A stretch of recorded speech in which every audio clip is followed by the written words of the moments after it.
ভিডিওটিতে ক্লিক করার জন্য আপনাদেরকে জানাই অসংখ্য অসংখ্য ধন্যবাদ। আপনারা দেখছেন আপনাদের প্রিয় ইউটিউব চ্যানেল Wow007। তো ফ্রেন্ডস, সবাই কেমন আছেন? নিশ্চয়ই খুব ভালো আছেন।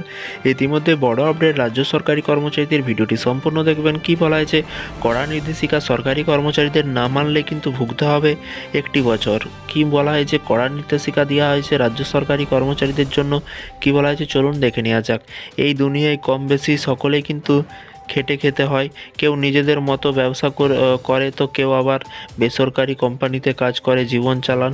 তেমনি অনেক মানুষ সরকারের আন্ডারেও কিন্তু কাজ করে নিজেদের জীবন জীবিকা নির্বাহ করে যাদের সরকারি কর্মচারী বলা হয়। তবে এক্ষেত্রে কেউ রাজ্যের কর্মচারী তো কেউ আবার কেন্দ্রীয় কর্মচারী হিসেবেও কাজ করে। আর এই কর্মচারীদের সরকারের ঠিক করার নিয়ম মেনেই কিন্তু কাজ করতে হয়। তেমনই সরকারি কর্মচারীদের জন্য চলতি বছরের শেষের দিকে দুঃসংবাদ দিল নবান্ন। জারি করা হলো কড়াকড়ি নিয়ম, যা 2024 ডিসেম্বরের মধ্যেই করতে হবে কর্মচারীদের। কি সেই কড়া নিয়ম?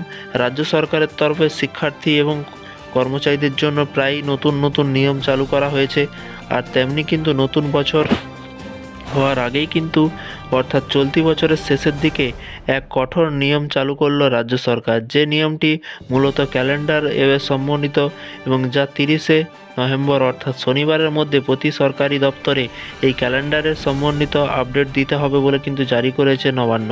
ইতিমধ্যে এই ক্যালেন্ডারের সমন্বিত আপডেট বিষয়ে চিঠির মাধ্যমে সকল দপ্তরকে কিন্তু অবগত করা হয়েছে, যা দেখে চোখ কপালে সরকারি কর্মচারীদের। কি সেই নতুন নিয়ম? রাজ্য সরকারের জারি করা ক্যালেন্ডারের সম্মতি। এই নতুন নিয়ম হলো আবেদনের মাধ্যমে ক্যালেন্ডার সংগ্রহ এবং অর্থাৎ বিভিন্ন সরকারি দপ্তরে ক্যালেন্ডারে পৌঁছে দেওয়ার জন্য একটি পোর্টাল চালু করা হয় সরকার, এবং এবার সেই ওয়েবসাইটের মাধ্যমে ক্যালেন্ডার সংগ্রহ করতে হবে সরকারি দপ্তরগুলিতে। কিভাবে? প্রসঙ্গত ইংরেজি মাসের নতুন বছর শুরু হওয়ার সাথে সাথেই প্রতিটি সরকারি দপ্তরে ইংরেজি ক্যালেন্ডার চলে আসে।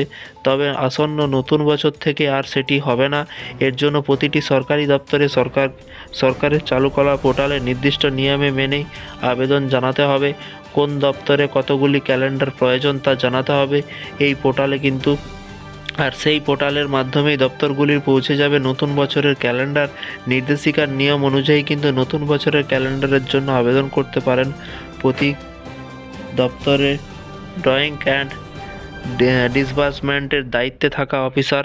এর জন্য প্রথমে সরকারের চালু করা পোর্টালে ওপেন করে সংশ্লিষ্ট অফিসারকে নিজের মোবাইল নাম্বার ও কোড দিয়ে রেজিস্ট্রেশন করতে হবে। এরপর ফোনে আসা ওটিপির মাধ্যমে আবেদন জানাতে হবে ওই পোর্টালে। দপ্তরে যে আধিকারিকরা ক্যালেন্ডারে নেবেন তাদের নাম এবং পদ, মোবাইল নাম্বার, ইমেল আইডি সমস্ত কিছু পোর্টালে আপলোড করে আবেদন জানাতে হবে। তা না হলে নতুন ক্যালেন্ডার পৌঁছাবে না সরকারি দপ্তরগুলিতে। সরকারের নির্দেশিকা অনুযায়ী আগামী 15ই ডিসেম্বর থেকে 27শে ডিসেম্বরের মধ্যে এই ক্যালেন্ডার সংগ্রহের কাজ কিন্তু সম্পন্ন করতে হবে সরকারি কর্মচারীদের। তো ফ্রেন্ডস, এই ছিল আজকে একটি ছোট্ট আপডেট।